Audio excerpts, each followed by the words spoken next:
Emmanuel Macron, il rend hommage à Gérard Depardieu. Judith Godrèche fulmine face à Yann Barthès. Invitée sur le plateau de Quotidien, Judith Godrèche a déclaré vouloir faire appel à Emmanuel Macron pour que la lutte contre les violences devienne l'une de ses priorités. Alors qu'elle n'avait que 14 ans, l'actrice Judith Godrèche a eu une relation dans laquelle elle était sous emprise, avec le réalisateur Benoît Jacot. Ce dernier était âgé de 40 ans au moment des faits.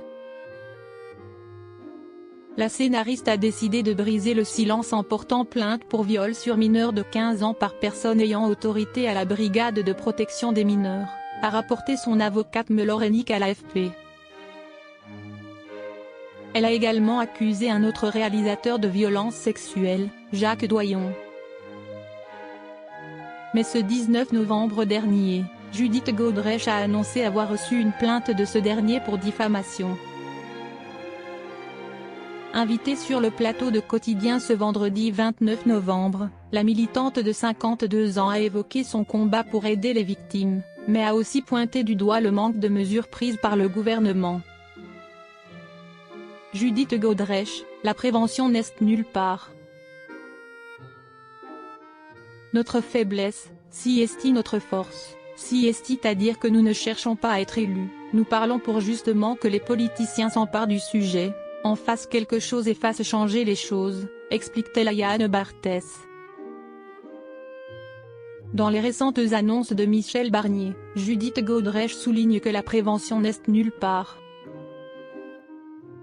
La prévention, le repérage à l'école des enfants maltraités et abusés.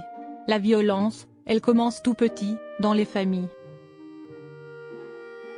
Et ça, il faudrait vraiment qu'à un endroit, les mots justement de Gisèle Pelicot soient entendus.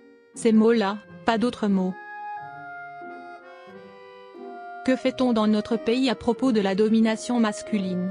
Que fait-on de cette société patriarcale? Comment faire évoluer les choses? Questionne-t-elle. Judith Godrèche lâche une métaphore sur Emmanuel Macron. Elle poursuit, « J'imagine qu'il a d'autres problèmes en ce moment et que ce n'est peut-être pas sa priorité. Ça ne veut pas dire que le sort des victimes ne l'intéresse pas, mais ce n'est visiblement pas sa priorité, en effet. » Pour elle, l'idéal, ce serait qu'Emmanuel Macron se penche sérieusement sur la question.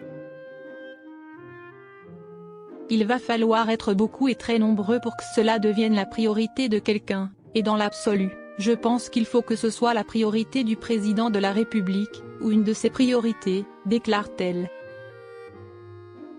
Même si pour le moment, elle trouve que si est loin d'être le cas. Quand il parle et qu'il rend hommage à Gérard Depardieu, si est comme dans un restaurant, le patron donne quand même le ton. Je ne sais pas si est une super métaphore, mais bon, glisse-t-elle.